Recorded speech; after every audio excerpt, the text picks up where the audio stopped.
Você consegue imaginar que uma camada de gelo com a espessura de uma folha de lixa comum pode ser suficiente para derrubar um avião comercial?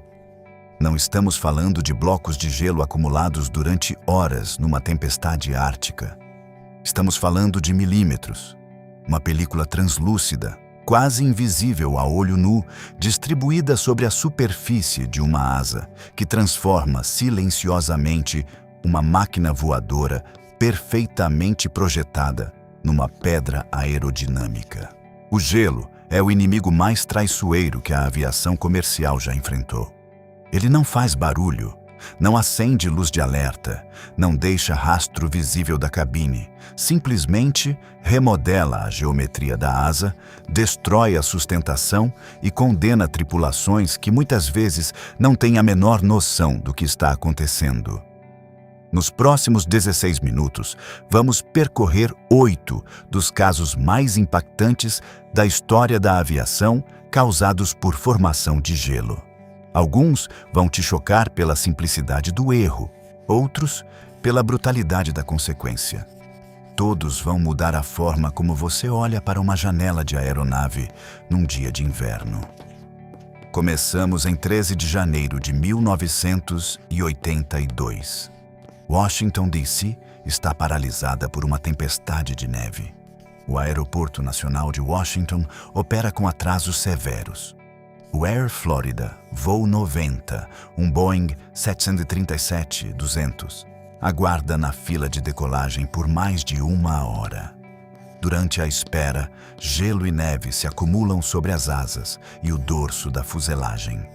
A aeronave passou pelo processo de remoção de gelo, chamado de dicing, mas o tempo de espera na fila superou a janela de proteção garantida pelo fluido aplicado. Quando o capitão Larry Whitton finalmente recebe autorização para decolar, ele comete um erro adicional que vai selar o destino do voo. Durante o aquecimento dos motores, ele posiciona o avião perto de outro avião à frente para aproveitar o calor dos jatos e descongelar as tomadas de pressão dos motores. No entanto, essa manobra contamina os sensores de pressão com gelo e água, fazendo-os registrar potência de motor superior à real durante a corrida de decolagem. O copiloto Roger Pettit verbaliza sua preocupação 3 vezes durante a decolagem, indicando que as leituras parecem anormais. O capitão não interrompe o procedimento. O 737 decola com potência insuficiente e asas comprometidas pelo gelo, sobe apenas a 45 metros de altitude e colide com a ponte da Rota 14 sobre o rio Potomac. 78 mortos, 5 sobreviventes. O Air Florida 90 estabeleceu o protocolo moderno de janela crítica de dicing, o intervalo de tempo máximo que pode decorrer entre a aplicação do fluido e a decolagem, hoje rigorosamente monitorado em todo o mundo. Do Nordeste americano, avançamos para o coração da Europa e um caso que testou os limites de uma aeronave aparentemente moderna. Em 15 de janeiro de 1993, o Crossair, voo 4498, um Fokker F-27 turbohélice, decola de Zurique em condições de gelo moderado. A aeronave acumula gelo nas asas durante a subida inicial e começa a perder velocidade. A tripulação enfrenta um dilema clássico dos acidentes por gelo. O avião voa, mas cada metro de altitude conquistado tem um custo crescente de performance. A velocidade cai abaixo do mínimo seguro para as condições. A aeronave entra em perda aerodinâmica, o momento em que as asas simplesmente não geram sustentação suficiente para manter o avião no ar. O Fokker mergulha e colide com o solo a 6 quilômetros do aeroporto. 36 mortos. Este acidente, ocorrido numa aeronave com sistemas antigelo ativos, demonstrou que ativar o sistema não é suficiente se as condições de acumulação excedem a capacidade de remoção do equipamento instalado. Damos um salto para o inverno americano de 1994 e chegamos ao caso que mais abalou a indústria aeronáutica daquela década em termos de gelo. Em 31 de outubro, o American Eagle, voo 4184, um ATR-72 fabricado na França e na Itália, entra em espera sobre Roselawn, no estado de Indiana. A aeronave circula em altitude por mais de 45 minutos, aguardando autorização para pouso em Chicago, em condições de chuva congelante, um tipo de precipitação onde gotículas de água se congelam instantaneamente ao contatar superfícies frias. Durante a espera, forma-se um depósito de gelo na asa em uma zona específica, atrás do sistema de deboicing, o tubo inflável que deveria proteger a borda de ataque da asa. Quando o piloto reduz o flap para iniciar a descida, o gelo acumulado na zona não protegida altera instantaneamente o comportamento aerodinâmico da asa de forma catastrófica. O avião entra em rolagem não controlada e cai em espiral. 68 mortos, nenhum sobrevivente. A investigação do Conselho Nacional de Segurança dos Transportes dos Estados Unidos foi devastadora para o ATR-72, revelando que o fabricante conhecia vulnerabilidades do avião, a chuva congelante severa e não havia comunicado adequadamente às companhias operadoras. O ATR-72 foi proibido de operar em condições de chuva congelante conhecidas nos Estados Unidos até que modificações fossem implementadas. Isso nos leva diretamente a um caso de poucos anos depois, onde a diferença entre sobrevivência e catástrofe foi medida em segundos de reação. Em janeiro de 1997, o Comair Voo 3272, Embraer IMB 120 Brasília, aguarda autorização para decolagem em Detroit com temperaturas abaixo de zero. A aeronave recebe dacing, mas o processo é interrompido antes de ser concluído nas hélices. Durante a decolagem, as pás das hélices acumulam gelo de forma assimétrica, criando vibração crescente e redução de tração. A aeronave decola, mas rapidamente começa a perder velocidade e altitude. 18 mortos de 19 a bordo. A única sobrevivente foi retirada dos destroços com ferimentos graves. A investigação identificou falhas no processo de treinamento dos técnicos de dacing e criou novos padrões de certificação para empresas terceirizadas que realizam esse serviço em aeroportos americanos. Chegamos ao ponto desta lista onde os casos começam a revelar um padrão perturbador. Mas antes de continuar, quero pausar aqui e dizer diretamente para você: se este conteúdo está ampliando sua compreensão sobre o que realmente garante a segurança quando você embarca num avião, deixa o teu like agora.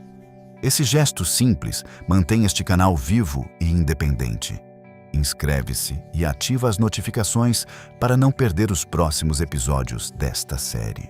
E comenta aqui embaixo: você já voou em condições de tempo ruim e percebeu o avião ser tratado com fluido de dacing antes de decolar? Conta a tua experiência. Retomamos com um caso da América do Sul que raramente aparece nas análises internacionais. Em 31 de agosto de 1999, o Lapa Voo 3142, um Boeing 737-200, decola do aeroporto Jorge Newbery, em Buenos Aires. A investigação posterior revelou que o avião decolou com os flaps, as superfícies traseiras das asas, que aumentam a sustentação durante a decolagem, recolhidos na posição incorreta. O sistema de alerta que deveria impedir a decolagem nessa configuração havia sido desativado. Em condições normais de temperatura e pressão, um 737-200 consegue decolar sem flaps, mas com margem de segurança muito reduzida. Naquela noite fria de Buenos Aires, com o ar mais denso que num verão tropical, o avião subiu marginalmente, perdeu sustentação ao final da pista e colidiu com estruturas no perímetro do aeroporto. 65 mortos. O ângulo climático aqui é sutil, mas fundamental. As baixas temperaturas de agosto argentino aumentaram a densidade do ar e mascararam parcialmente os sintomas da configuração errada, tornando a decolagem inicialmente possível, quando deveria ter sido, obviamente, impossível. Este acidente reforçou a obrigatoriedade global dos sistemas de alerta de configuração de decolagem em todos os aviões de transporte comercial. Avançamos para 2004 e um dos casos mais estudados sobre a interação entre fadiga humana e gelo. O Pinnacle Airlines, voo 3701, um Bombardier CRJ-200.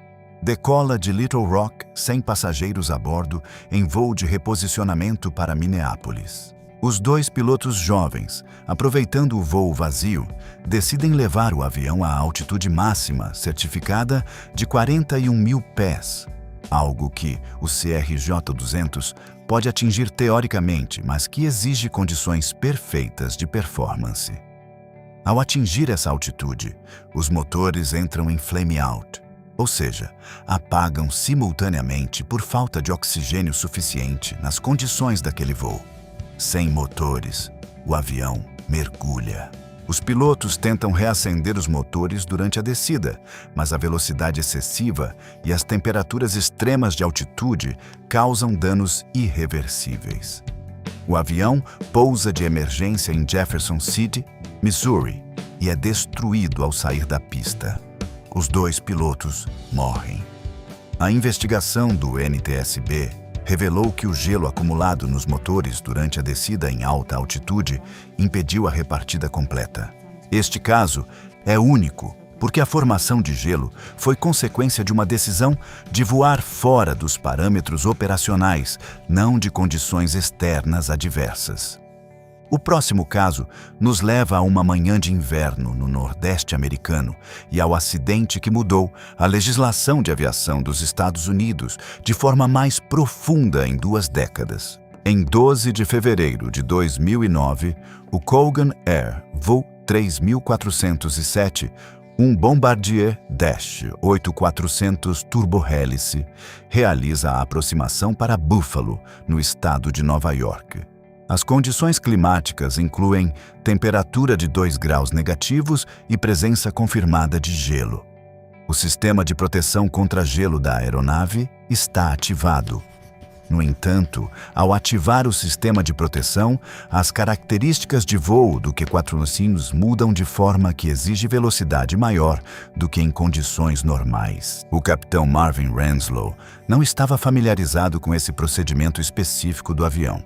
Quando o avião desacelera e o bastão de controle treme, indicando aproximação de perda aerodinâmica, o capitão puxa o manche para cima, a reação humana instintiva, mas a ação tecnicamente errada naquela aeronave naquele momento. O avião entra em perda completa e mergulha sobre uma residência em Clarence Center.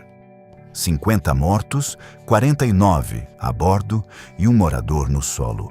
A investigação revelou que o capitão Renslow havia reprovado múltiplos testes de proficiência ao longo de sua carreira, informação que a companhia não havia verificado adequadamente no processo de contratação. O Colgan 3407 gerou diretamente a Lei de Segurança das Companhias Aéreas e extensão da Agência Federal de Aviação de 2010. Que elevou de 250 para 1.500 horas o mínimo de experiência de voo para pilotos comerciais nos Estados Unidos. Encerramos com o caso que mais claramente ilustra o conceito central deste episódio. Em 13 de janeiro de 1982, no mesmo dia do Air Florida 90 que abrimos esta lista, um fato adicional merece atenção. Havia outro avião que estava sendo preparado para decolagem naquele mesmo aeroporto, naquela mesma tempestade. Esse avião completou o processo de dacing, respeitou rigorosamente a janela de proteção e decolou sem incidente. Chegou ao seu destino com todos os passageiros. Ninguém jamais soube o nome daquele voo. Ninguém jamais documentou aquela decolagem segura. Isso é o mais perturbador da segurança aérea em condições climáticas adversas. Cada vez que tudo funciona, o evento desaparece na invisibilidade do normal. Cada vez que o gelo vence, fica marcado para sempre na memória da aviação. O Air Midwest 5481 em 2003, o Continental Express 2574 em 1988, cada um desses acidentes adicionou uma linha nova ao livro de regras que protege quem voa hoje. Ao reunir esses 8 casos numa única análise, o que emerge com clareza cristalina é uma verdade desconfortável. O gelo mata não por ser irresistível, mas por ser subestimado. Em praticamente todos os acidentes desta lista, existia um protocolo correto disponível. Existia um procedimento aprovado que, se seguido completamente, teria evitado a tragédia. O que falhou foi a percepção de risco em tempo real.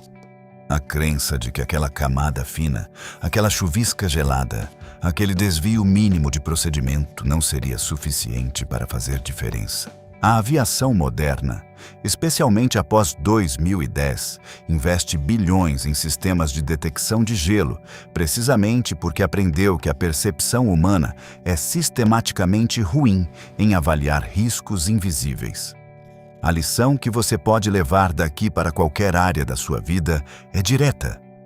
Os riscos mais perigosos raramente são os que você consegue ver claramente. São os que parecem pequenos demais para importar. Compartilha este episódio com alguém que costuma minimizar riscos no trabalho ou na vida pessoal. A história do gelo na aviação é uma das melhores metáforas que existem sobre o custo de ignorar o que parece insignificante. Se ainda não está inscrito neste canal, faz isso agora. No próximo episódio, vamos mergulhar em algo completamente diferente. Os casos onde tudo deu absolutamente errado e, mesmo assim, todos sobreviveram. Pousos impossíveis, decisões heróicas, sobrevivências que desafiam qualquer cálculo de probabilidade. Até lá, lembre-se, a segurança não mora nos grandes gestos, mora na disciplina dos pequenos passos que ninguém vê.